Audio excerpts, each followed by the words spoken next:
Hello and welcome to Lesson 1 of the Business English course, Essential Job Vocabulary. Let's begin by answering the question, where do you work?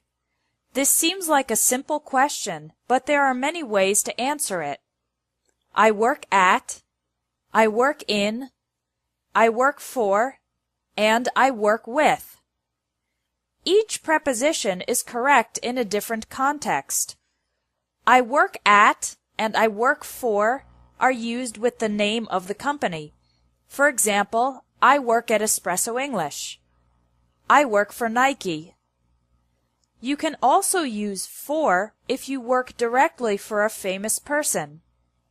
I work for Tom Cruise. I'm his public relations manager. I work in is used in 4 situations. You can say, I work in a place. I work in an office. I work in a school. I work in a factory.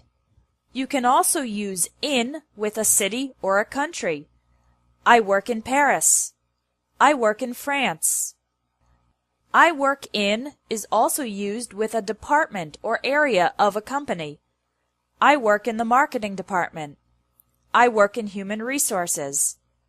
I work in sales. Finally, you can use I work in with a general area. I work in finance. I work in medical research. I work in consulting. You can say I work with the things or people that are the objects of your day-to-day work. For example, I work with computers. I'm a teacher. I work with special needs children. If you want to add more details about your work, you can say, I'm responsible for. I'm responsible for updating the company website. I'm responsible for interviewing candidates for jobs. After I'm responsible for, use the ing form of the verb. Let's review. I work at a company. I work for a company or a person. I work in a place, city, country, department, or general area. I work with people or things. In conversational English, the question where do you work is commonly phrased as what do you do or what do you do for a living. How do you answer this question if you don't have a job?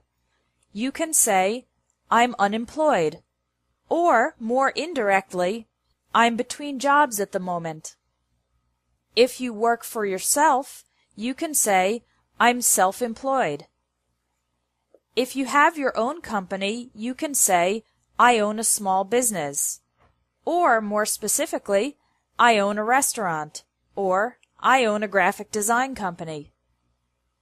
Now let's learn some essential employment vocabulary.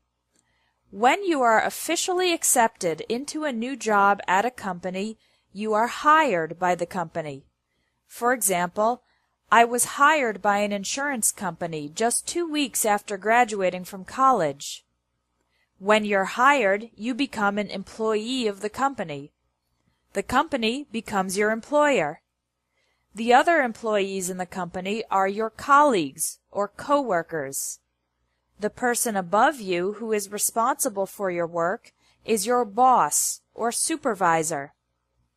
As an employee of the company, you earn a salary, money you receive regularly for your work. Don't make the mistake of saying win a salary or get a salary. The correct verb is earn. If you're good at your job, you might get a pay raise or a raise, an increase in your salary. You could also get a promotion, an increase in importance and authority.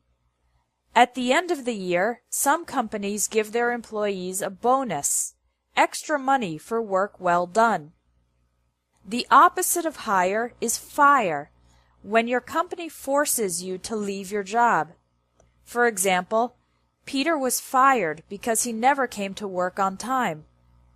Usually if someone is fired, it's because they did something bad. If an employee loses his or her job because of a neutral reason, like the company reducing its size, then we say the employee was laid off. For example, Donna was laid off when her company started having financial problems. If you decide to leave your job, there are 3 verbs you can use. I'm going to quit my job. I'm going to leave my job. I'm going to resign. Quit is informal.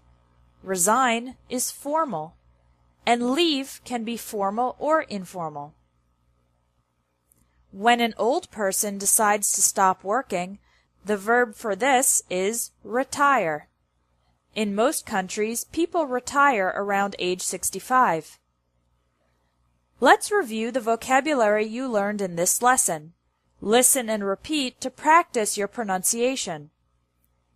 Hire, employee, employer, colleague, coworker,